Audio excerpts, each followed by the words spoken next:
Salut les amis Bélier et bienvenue dans votre guidance générale pour le mois de septembre 2021. J'espère que vous allez bien, j'espère que vous avez tous la santé, la forme, le moral.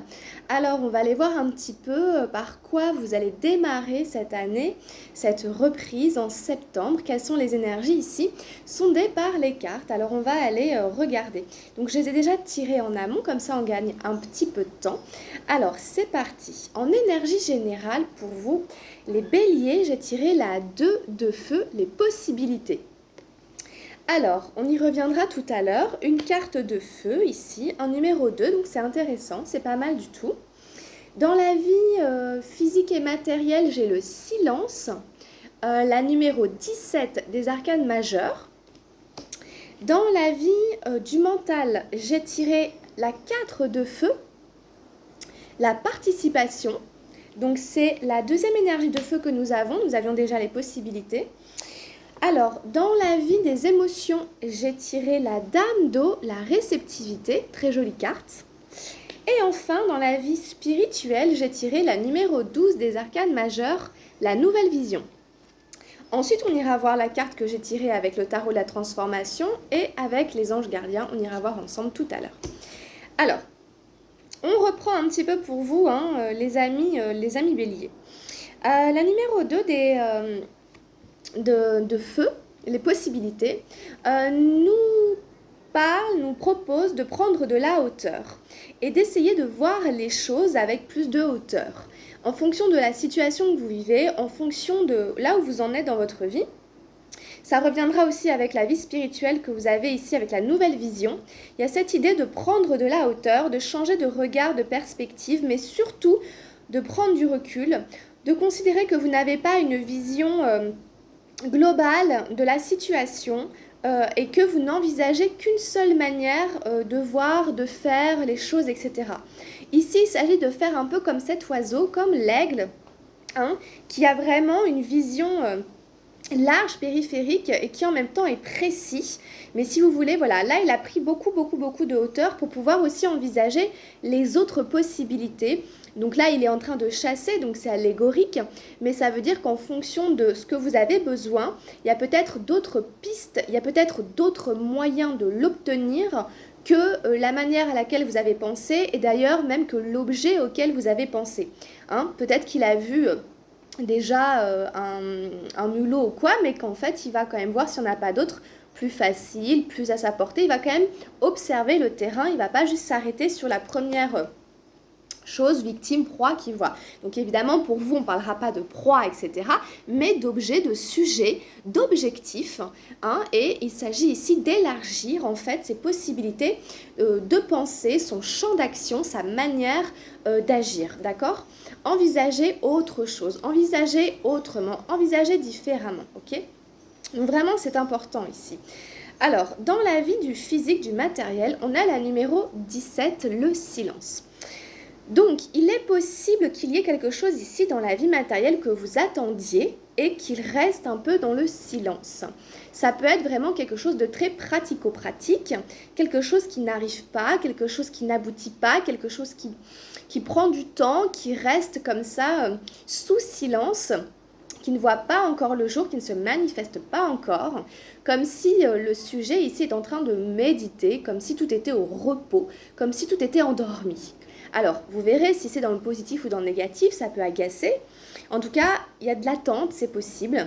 Et puis, vous ne pourrez pas forcer les choses parce que là, si vous voulez, ça ne vous concerne pas, je pense. C'est plutôt, encore une fois, un sujet, un objet qui, lui, est vraiment silencieux, ne fait pas de bruit. On n'entend pas parler.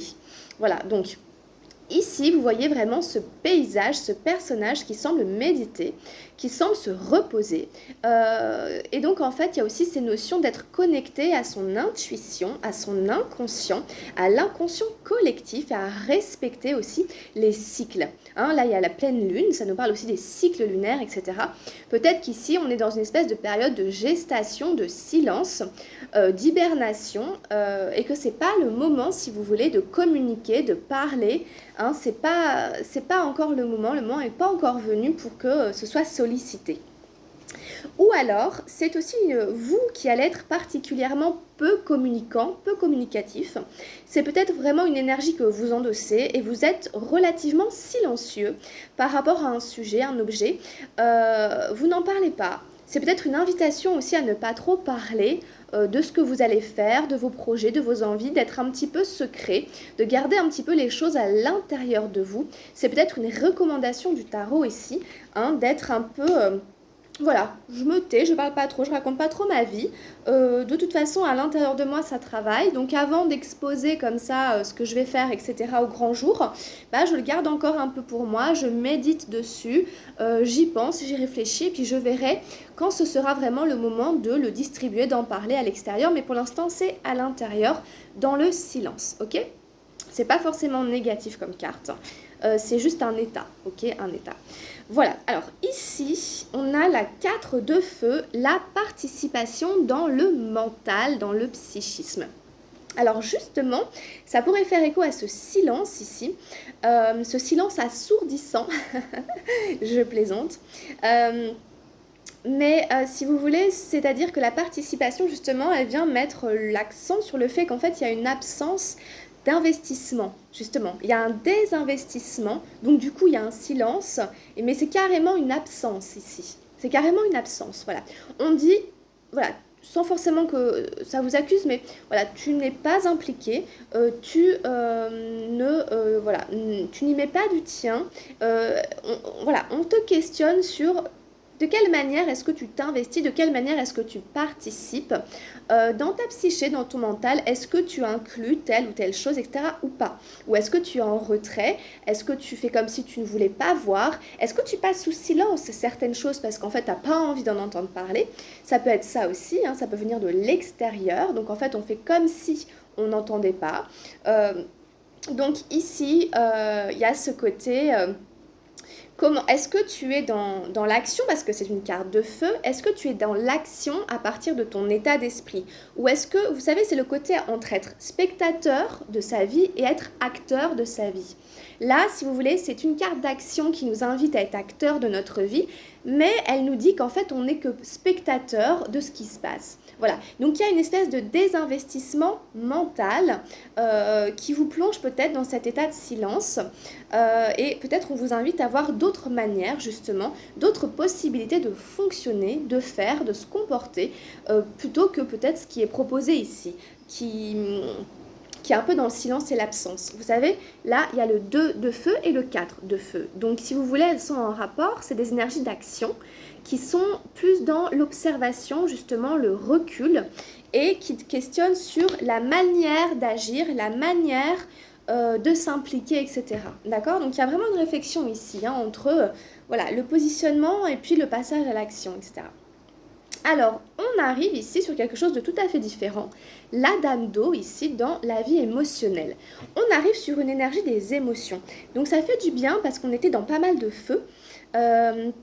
Et on arrive ici dans quelque chose qui va tempérer, qui va mettre de la douceur dans ces choses-là qu'on avait ici. Donc, la dame d'eau, c'est donc la réceptivité. Donc, c'est une énergie des émotions. Elle est dans les émotions. Donc, justement, c'est bien parce que je pense qu'il y a une ouverture émotionnelle ici. Vous allez vous ouvrir ici pour pouvoir être réceptif par rapport à ce qui se passe autour de vous, par rapport peut-être à des besoins d'autrui, par rapport à une forme de communication. Vous n'allez pas être fermé, obtus, résistant, mais vous allez dire, ok, je suis ouvert à la communication, ok, j'entends ce que tu dis, ok, je peux recevoir. Je peux écouter, je peux accueillir. Hein. C'est juste ça, c'est comme un vase. D'ailleurs, vous voyez la forme de ses bras, c'est comme un vase ouvert dans lequel on peut faire couler de l'eau, donc tout simplement dans lequel on peut faire couler la vie. Hein. Voilà, on ne vous demande pas ensuite d'avoir telle ou telle réaction et tout, ça peu importe, mais au moins de pouvoir écouter, accueillir. C'est une carte qui nous parle de guérison, c'est une carte qui nous parle du principe féminin, du principe yin dans la vie, qui est donc un principe de réceptivité, d'accueil, ok, et d'ouverture, d'accord? On a comme l'ADN, le caducée, le lotus, et on est dans des énergies de communication, le bleu, le chakra de la gorge, hein, on est vraiment dans quelque chose de la communication qui circule librement, qui est clair. Donc ici, il n'y a pas Il n'y a pas de souci particulier avec les émotions. On vous invite à les faire circuler et à pouvoir en parler, que ce soit les vôtres, que ce soit celles des autres. Simplement de les accueillir sans les juger, sans tomber dans du mental, etc. Simplement, il y a ça, ok? Donc vraiment, il y a peut-être un lien aussi avec la participation ici. En tout cas, c'est plutôt les émotions ici qui vont être, voilà, dans ce côté de réceptivité, hein, ouverture, voilà, accueil. Bon, et ensuite ici, on a encore une arcane majeure, la numéro 12, la nouvelle vision.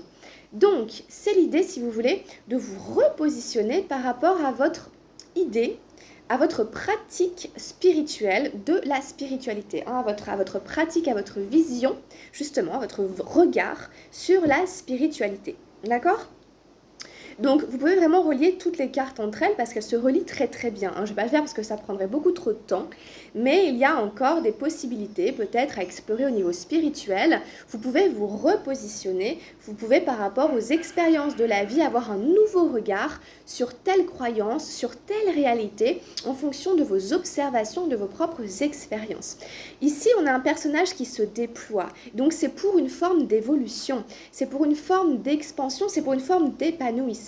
Puisqu'à la base, il était accroupi à quatre pattes, il ne voyait que la terre, par exemple. Il ne savait pas qu'il y avait des étoiles parce qu'il ne les voyait pas.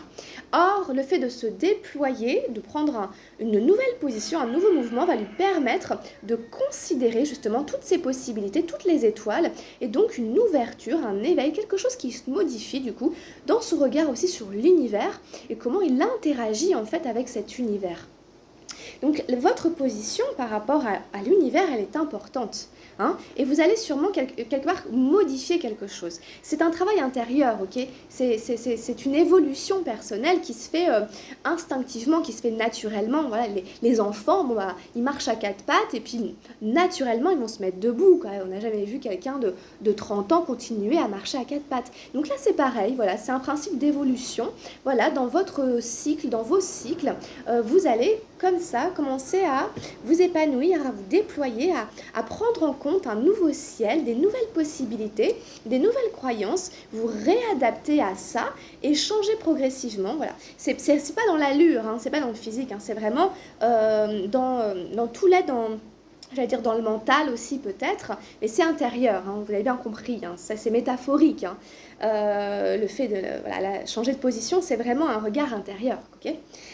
Donc voilà, ici, donc c'est quand même un tirage intéressant, hein, les amis Bélier, moi je trouve pas mal du tout. Alors, qu'est-ce qu'on a avec le tarot de la transformation ? Je le découvre en même temps que vous. On a la numéro 47, l'espoir. Alors, vous allez voir que c'est une carte très intéressante dans le tarot Osho. Parce que elle est surprenante. Hein. La manière dont il a de nous expliquer l'histoire, l'espoir, elle est complètement... on s'y attend pas. Donc, c'est assez court, ne vous en faites pas. Perdu dans la jungle. La joie de l'amour n'est possible que lorsque vous avez connu la joie d'être seul. Parce qu'alors, seulement, avez-vous quelque chose à partager. Sans quoi, vous êtes comme deux mendiants qui se rencontrent et s'accrochent l'un à l'autre sans pouvoir être heureux. Ils se rendent mutuellement malheureux parce que chacun espère, et espère en vain, que l'autre personne le comblera, mais l'autre se dit la même chose. Ils ne peuvent se combler l'un l'autre. Tous deux sont aveugles et ne peuvent pas s'entraider. Ça, en fait, ouvre une réflexion sur c'est quoi l'amour, en fait. L'amour, c'est du partage. Hein, et on comprend ça quand on a été beaucoup esseulé, quand on a été seul. Hein, ça nous permet de voir la différence et de constater qu'en fait, on préfère pouvoir partager des choses avec les gens plutôt que de rester dans un conflit de différence ou d'ego qui fait qu'en fait, on est seul et on ne peut pas vraiment rentrer dans l'amour de son prochain. Ça explique aussi qu'en fait, quand on est là-dedans, quand on cherche, si vous voulez, à se rapprocher des gens ou à être en leur compagnie uniquement parce qu'on se sent seul, c'est comme si on voulait combler quelque chose, combler un espèce de vide, combler un espèce de manque, et on n'est pas dans la rencontre de l'autre, on n'est pas dans l'intérêt que l'on porte à l'autre, c'est-à-dire qu'on n'est pas avec l'autre pour lui, on est avec l'autre pour nous, parce que nous, on se sent seul, parce que moi, je me sens seul, donc je prends quelqu'un. Mais c'est pas parce que cette personne m'intéresse, hein, donc c'est pas vraiment de l'amour, c'est de l'ego. Hein, c'est de l'égocentrisme, c'est de l'orgueil en fait. C'est relativement centré sur son individu, son nombril. Donc en fait, s'ouvrir comme ça pour constater que si on reste là-dedans, on est comme deux mendiants en effet, et parce que l'autre c'est pareil en fait. Il va vous prendre, non pas pour vous, pour ce que vous êtes, mais parce que lui, il a besoin de combler un manque. Donc en fait, il vous prendrait vous comme il pourrait prendre n'importe qui d'autre.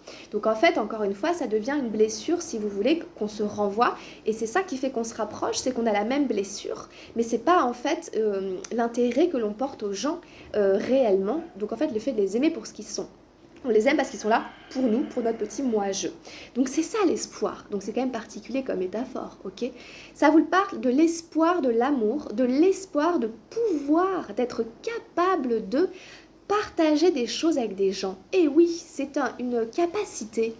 Aimer, c'est comme une capacité. Ça n'est pas forcément donné à tout le monde. Des fois, on est trop centré sur soi. Et d'ailleurs, on ne se rend pas compte. On peut être dans des dépendances affectives, etc. Et on ne s'en rend pas compte. Donc ici, observez peut-être, justement ici, comment vous êtes dans vos relations. Rappelez-vous que la joie de l'amour, qui est une joie du coup, n'est possible que lorsque vous avez connu la joie d'être seul, d'accord? Parce qu'alors seulement vous avez quelque chose à partager. Voilà. Donc ça nous parle de ça ici. Donc voilà, c'est très intéressant. J'espère que ça va résonner. On ne s'attendrait pas à ça quand même avec l'espoir. C'est le tarot de la transformation qui est surprenant. Alors, nous avons ici l'unité avec les anges gardiens. Très bien. Mais justement, nous qui étions dans le partage, etc., on arrive dans quelque chose d'encore plus intense, plus dense, plus gros, l'unité. 1 plus 1 égale 3. Quelqu'un qui te manque énormément est présent pour toujours dans ton cœur. Souviens-toi de ce grand amour, car même si la personne n'est plus présente physiquement, ceux que nous aimons spirituellement ne nous quittent jamais. Toute création est éternelle. Rien ne peut réellement manquer à qui est connecté et ne fait qu'un avec le grand tout. Il y aura plusieurs endroits où vous pourrez le placer en fonction de votre réalité, de votre vie. Ou il y en a qui ont perdu un être cher, et là on vous dit que vous êtes toujours en lien avec cet être, même si vous ne pouvez plus forcément le voir. Ok, toute création est éternelle.